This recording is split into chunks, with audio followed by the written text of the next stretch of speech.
Right everyone, WeaponCollector here. Right, I thought I'd do a video on protecting yourself from potential knife crime, as it seems to be getting worse and worse and worse lately. I thought I'd do a video showing you some of the things you can do to protect yourself and some of the things you can learn about or potentially carry with you to protect yourself as well. That could save your life. So what I would say is the first thing to do is always try and avoid the places where these things can happen in the first place. But we don't all have the luxury of being able to do that. Obviously people do live in London, work in London, or work in any of the big cities. They can't avoid going there, they have to. You know, if you work there or live there, you've got to go there, haven't you? Or you may live on one of these council estates where a lot of it goes on and you want to protect yourself. So one thing I would recommend doing is go online and look up how not to die from a stabbing, I think it's called. I'll add a link below. It's on the BBC iPlayer. Watch that and watch a couple of the other videos. And what they do is they teach you things you can do if you ever get stabbed. So you can at least have a bit more of a chance to survive that way. So those videos, in conjunction with some basic first aid, I would recommend learning a bit of first aid, because you could save someone else's life and your own life that way. Too many people don't know any first aid, and it could save your life and someone else's. So I definitely recommend watching those. Another thing to do if you ever get in a situation with potential knife crime or whatever, run. Always run. Don't try and stay there. Don't try and fight. I know people who have lived through stabbings because they ran. You know, because if they'd have stayed there and tried to fight, they probably would have been stabbed to death. But they were stabbed minorly, I suppose you could call it. But yeah, but they lived. So you know, so there's that. The other things you can do, I'll go back to first aid later because there's some other things you can carry with you. Body armour is a very good thing. You can get various different kinds of body armour. Any stab protecting body armour will do.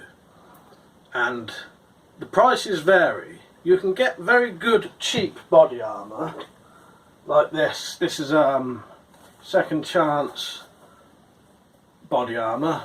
And this and the smaller one you see there were bought for around about 30 quid each. Like I said, always try to go for stab protection, because bulletproof vests, although they will protect you from stabbings, they don't work as well as dedicated stab resistant stuff. But any Kevlar vest will protect you from a stabbing, it's just the stab proof stuff is better. The sizes vary as well. You can get some really good small vests. If you see the size of that one, that would fit a child. And then you get sort of a medium sized one there, and then this one is a full size custom fit one. This vest covers your sides, your back, has an upgrade panel you can add. This one though was very expensive, cost nearly 500 quid, purely because it's custom fit and it's bullet and stab resistant. As I said, eBay is the perfect place. Go on eBay, look up ex-police stab vests or ex-army stab vests or stuff. I don't know if you'd get an ex-army one, but ex-police ones definitely. And you can find these vests for extremely cheap. You know, as I said, around about 30 quid each for a whole vest with the cover and everything. So wearing one of those, if you absolutely have to, is a good thing. They will protect you. You can wear these under shirts and jackets, so this one would need a jacket I think, but the thinner ones like that one will fit under a shirt or a jumper without being seen. I'll show you some footage of some of those under certain things so you can see what they're like.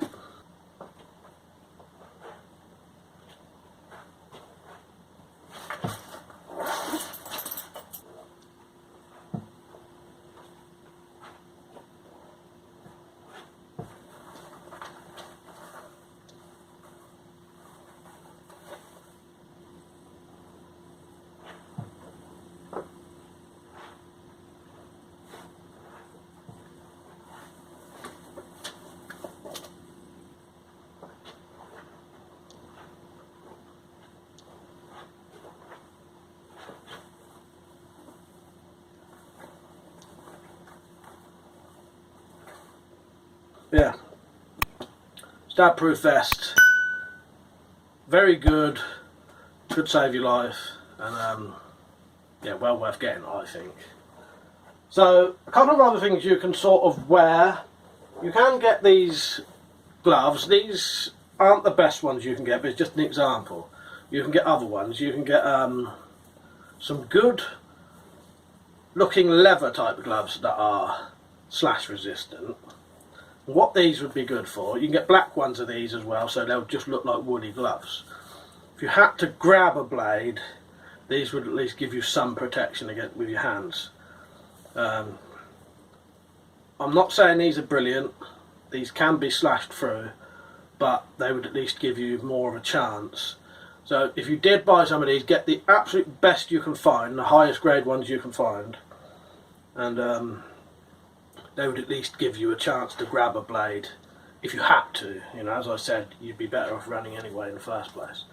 But the gloves would at least save your hands or make you be able to disarm someone if you had to. You can get slash resistant sleeves. Now, as far as I've tested, I've never found any ones of these that are any good so far. So this is one I've tested, and as you can see, didn't do very well. I've got a video to that if you want to see it. So I would not recommend these sort of what they call slash resistant sleeves, because they're not really designed for knives. They're really designed for picking up glass and stuff like that. So that's some of the stuff you can wear. Another option, what you can do, if you don't want to wear a vest, if you find it restricting or too heavy, or you just can't get one, you can make something you can put in a bag. So what you can do, if you carry a bag, you can put something in your bag that will make it like a shield. So you could, if you wanted to, put the panels from a stab-proof vest in a bag. It would still be movable and reasonably light.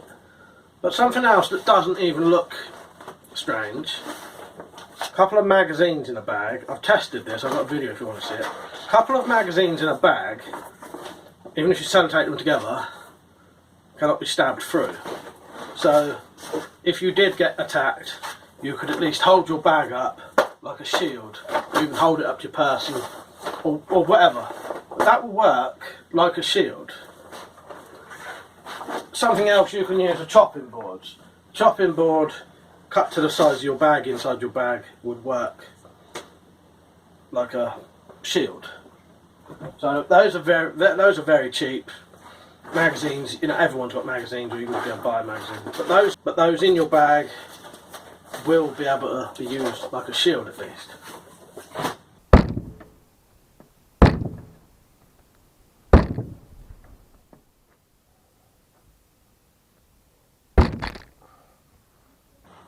You can also, if you wanted to, make your own body armour. I've got a video on this as well, which you can make from a chopping board, piece of aluminium grill, and a couple of other things. And you can cut those to shape, and it can be a poor man's body armour if that's all you can get.